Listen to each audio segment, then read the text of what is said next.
कश्मीर से लेकर केरल तक और पंजाब से लेकर पूर्वोत्तर तक भारत में क्या चल रहा है ये किसी से छिपा नहीं है। अयोध्या में राम मंदिर बन गया, काशी और मथुरा की लड़ाई जारी है, धारा 370 हट गई, समान नागरिक कानून की बात हो रही है। लेकिन यह भी सत्य है कि हिंदू हर दिन के साथ सिमटते और सिकुड़ते जा रहे हैं। अपने पास पड़ोस में हो रहे जनसांख्यिकीय परिवर्तन अर्थात डेमोग्राफिक चेंज से आप भी अनजान नहीं होंगे। कोई भी सामान्य व्यक्ति आने वाले संकट को देख सकता है। फ्रांसीसी दार्शनिक ऑगस्ट कॉम्टे का कथन है, डेमोग्राफी इज डेस्टिनी।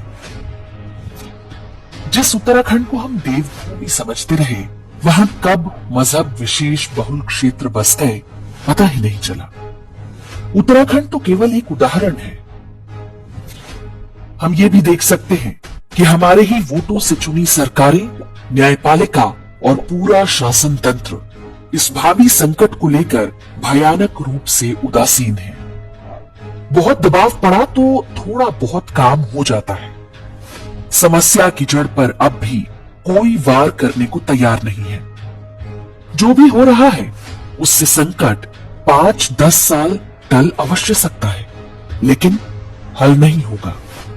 जो हिंदुत्व के नाम पर चुने गए हैं उन्हें भी पता है कि हिंदुओं के पास कोई विकल्प नहीं है। ऊपर से संवैधानिक व्यवस्थाएं हैं जो सुनिश्चित करती हैं कि जो भी सरकार बने वो सेक्युलरिज्म की रक्षा के लिए हिंदुओं को दबाए और अन्य मजहबों का तृप्तिकरण करे। तो ऐसी स्थिति में एक सामान्य हिंदू के रूप में हम क्या कर सकते हैं? छोटा परिवार सुखी परिवार के सरकारी झांसे में ना रहे। बड़ा परिवार दुखी परिवार नहीं होता। कोविड में हम सब ने ये देखा है कि परिवार का ही सहारा था। स्वयं नहीं कर सकते तो कम से कम उन लोगों का उत्साहवर्धन और आर्थिक सहायता करें जिनके 2 से अधिक बच्चे हैं। अपने बच्चों को विदेश भेजने की होड़ में ना पड़े। भारत का भविष्य तभी है जब नई पीढ़ी के प्रतिभावान लोग देश में ही रहें। इसमें कोई संदेह नहीं कि नरेंद्र मोदी सरकार ने भारत में अपार आर्थिक संभावनाएं पैदा की हैं। भारत में रहने का ये सर्वश्रेष्ठ समय है। अपने परिवार को बचाइए, तभी धर्म और संस्कृति बचेगी। नई पीढ़ी के बच्चे तेजी से वोक हो रहे हैं।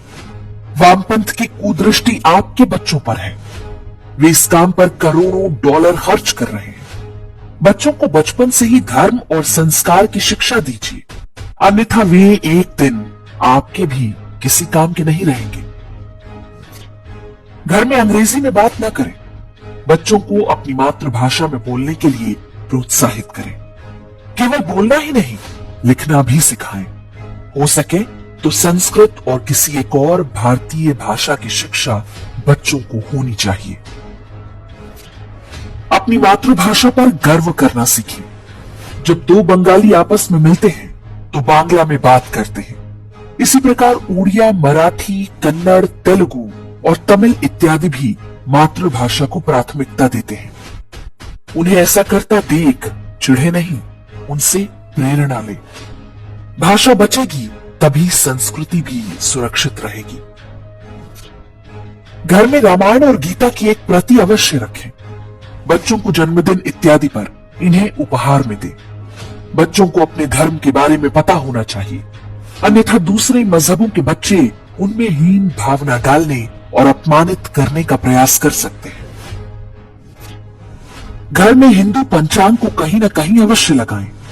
बच्चों को पता होना चाहिए कि ये हमारा पारंपरिक कैलेंडर है, जिसके आधार पर हमारे पर्व और त्योहार तय होते हैं।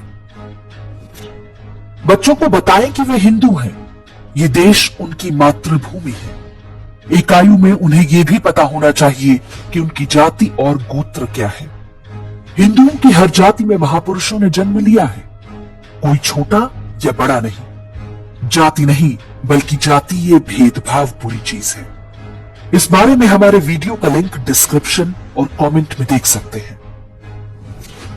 प्रण कीजिए कि जेंडर इक्वालिटी, जेंडर जस्टिस और वुमेन राइट्स के नाम पर होने वाले निर्णयों का कभी समर्थन नहीं करेंगे। ये वामपंथियों का तरीका है जिसमें पहचान के आधार पर व्यक्तियों को अलग अलग समूहों में बांट दिया जाता है। भारतीय समाज में स्त्री और पुरुष को सदैव एक गाड़ी के दो पहियों के रूप में देखा जाता रहा है।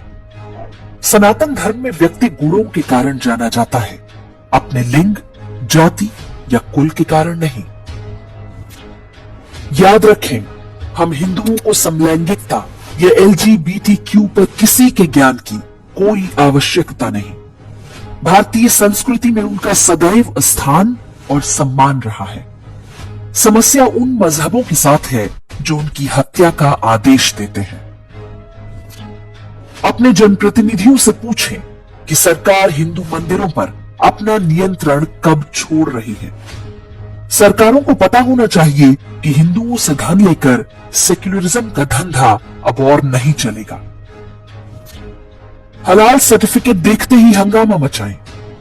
रेलवे, एयरलाइंस से लेकर होटलों तक में आज भी हलाल सर्टिफाइड उत्पाद बेचने के प्रयास हो रहे हैं। ऐसा कभी भी होते देखें तो विरोध करें, फोटो खींचकर सोशल मीडिया पर डालें, लोगों को बताएं कि हलाल की आड़ में हिंदुओं का आर्थिक बहिष्कार हो रहा है। ऐसी कंपनियों और व्यक्तियों के साथ कोई व्यापार या व्यवहार ना करें जो हमारे देश, समाज और धर्म के प्रति दुर्भावना रखता है। अपनी आय का एक हिस्सा अपनी पसंद की किसी धर्मार्थ संस्था को दान करें या सीधे किसी निर्धन हिंदू की सहायता करें। हिंदू है तो बंधु है, ये भावना पूरे समाज में होनी चाहिए। स्मरण रहे कि ये एक धर्म युद्ध है जो 1000 वर्षों से हम पर थोपा गया है। अंत में जीत सत्य की ही होगी, लेकिन हम मूक दर्शक बने रहे तो आने वाली पीढ़ियां हमें कभी क्षमा नहीं करेंगी।